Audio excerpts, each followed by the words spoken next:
Hey guys, welcome back. We are 6 million houses short across this country, according to the National Association of Realtors. This is the absolute best time to be building spec homes. If you are flipping houses or wholesaling, you are dead wrong. You're missing out on the opportunity here. In this video, I've got an expert that's gonna be giving you tips for building a spec home.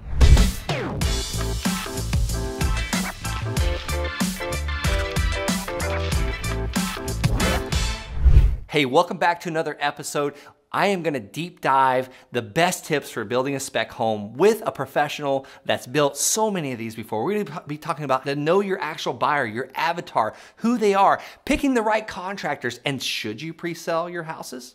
Hey guys, I wanna introduce you to Dan Haberkost. He is an absolute professional in his market. He has built a couple dozen houses in the last couple years. This is the one you wanna listen to for advice and tips on building a spec home. Dan, how are you today? Brent, I'm great. Thanks for having me. Excited to talk a little bit about some tips for building spec houses. Yeah, absolutely. I mean, I know you have put in the work. I mean, we've done a couple together. We're doing another one together. So what are the best tips? Like, give these guys, our listeners, the best advice going forward. Put them in your shoes when you first started, and then, they're going to get to stand on the shoulder of a giant and compress time frames today by hearing where you're currently at. Where are you currently at in the country? I know you just got back on vacation. I'm in Colorado Springs, so I'm at home. All right, you're back at home. You just came back from California. You were surfing and jumping off of cliffs, doing all crazy stuff. Cool, man. Well, let's get into it. Yeah, I mean, I could go on for hours, but I tried to nail down three that are just absolutely essential. And number one is know your avatar or your end user. For any business, you need to know who you're selling to. So for us, let's use our builds as an example. In the markets we're in, there are two major demographics that we're building for. Number one would be the retiring baby boomer that's no longer has kids at home. They're empty nesters and they're downsizing, or the first time millennial home buyer. So for that demographic, we build a simple 3-bed, 2-bath, and slight variations of this ranch over and over again, because we know the markets we're in, those are the two main buyers, right? So that is extremely important, right? If I try and build a $2 million spec in the markets we're in, that's not going to work very well. Whereas I have a friend up in Denver who's doing just that, and it works very well up there because there is a market for that. He knows his avatar just as we do. So number one, know your end buyer and build a plan that fits that person or that demographic. Absolutely essential. It's pure gold. And I actually found that out the hard way when I first started flipping houses. I tried to do a specific type of flip in a specific area, which is actually the area that you build most of your houses in. Oh, yeah. And it's flat out failed. I had to rechange it. I had to pull it off the market. So that could be catastrophic if you actually build a new house. So, all right, what's the next one? Number two, I'm going to hit on this in every video because I've made so many mistakes here myself. Pick the right general contractor. Guys, if you do this right, this can be passive, right? I've got a build going that's all the way dried in, all the rough mechanicals done in the course of 6 weeks. And I have done little to nothing since that started because I have a good GC that functions without me and clear expectations and agreements with him. So everyone's happy. On the flip side, I've messed up in the past, picked the wrong contractor, and it created a huge headache. So how do you pick the right contractor? Well, it's like anything else. If you have friends that are building or people that are building, see who they're using. Also, is that contractor currently building? Can you see examples of finished products and products that are in process right now? I don't want to hear, 10 years ago they used to build, right? I want to know that they're building right now. I want them to be referred by people I trust. And then look them up online. Do they have good reviews? Are you able to find online? If you're able to find good reviews online, referred from someone you trust, and you can see examples of their work going smoothly right now, then that's a very, very good sign. And then from there, it's a matter of making your agreement and setting very clear expectations, as with any business relationship. So how did you find your current contractor right now that you're using for most of your projects? Yeah, that's a good question. Well, believe it or not, both you and another one of my friends referred JJ over to me. You'd used him successfully. A different guy I know in our market used him successfully for builds. He had a track record. Clearly wasn't broke. A lot of good things going for him. So being referred by several people I trusted, plus being able to see examples of successful projects was enough for me. He has no online presence, but that's more typical of the markets we're in. He doesn't. And you No. want to know how I found JJ? I didn't Yeah. have strategies in the beginning. I've used so many general contractors before, so many, even contractors that weren't licensed or bonded or insured. Yeah. Do not recommend that. Yes. We could talk horror stories for days. I know you've even bailed your contractors out of jail before. I met JJ on the side of the road when his truck was broke down. It was actually smoking and steaming, and I offered to help him out because I was driving down my road almost to my house, and we live out in the country. Yeah. And JJ was on the other side of the Hatchet Ranches, and I was on the other. Well, that's how I met him, and he had a sign on his truck, thank God, and it was fate. I mean, I'm telling you, it's fate. And you said he's not broke, which you're dead on. His house and land were completely paid for, no debt whatsoever. Yeah. So that was a great sign to me. And this guy can go out and buy the materials, and he doesn't have to have me call over the phone with him while he's sitting in Home Depot, which is so annoying. I went down that route so many times. So great point there.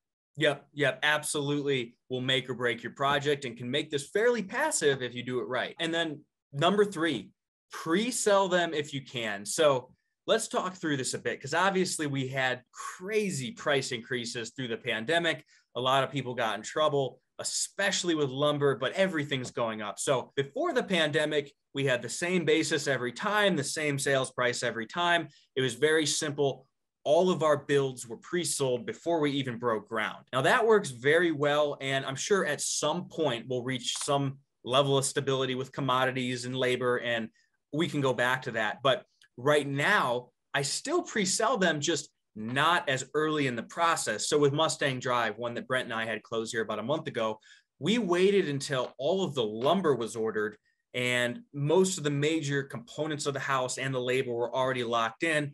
Got it pre-sold, 2 months before completion. And so it was still nice to have that pre-sale, have it locked in, but we had to wait because obviously lumber's been going crazy along with a lot of the other components of home building. So one way or another, I still recommend pre-selling them. You know, I have another one right now in Pueblo West, the one I was referencing just a minute ago, that is getting to that point where it's ready to be pre-sold. So this just makes my life and everyone's life easier having it sold so that the day you get the CO or the certificate of occupancy, you can go close and move on to the next one. Lenders like to see it too. Again, referencing before the pandemic, we'd get 100% financing at 4.5% on these new builds if they were pre-sold. So again, when things do settle down and we have more stability in the world, I'll probably go back to that. But how do you do that? We got to talk through that, obviously. So picking the right realtor is essential. I hear a lot of people complaining about what realtors charge. You know, on a $400,000 house,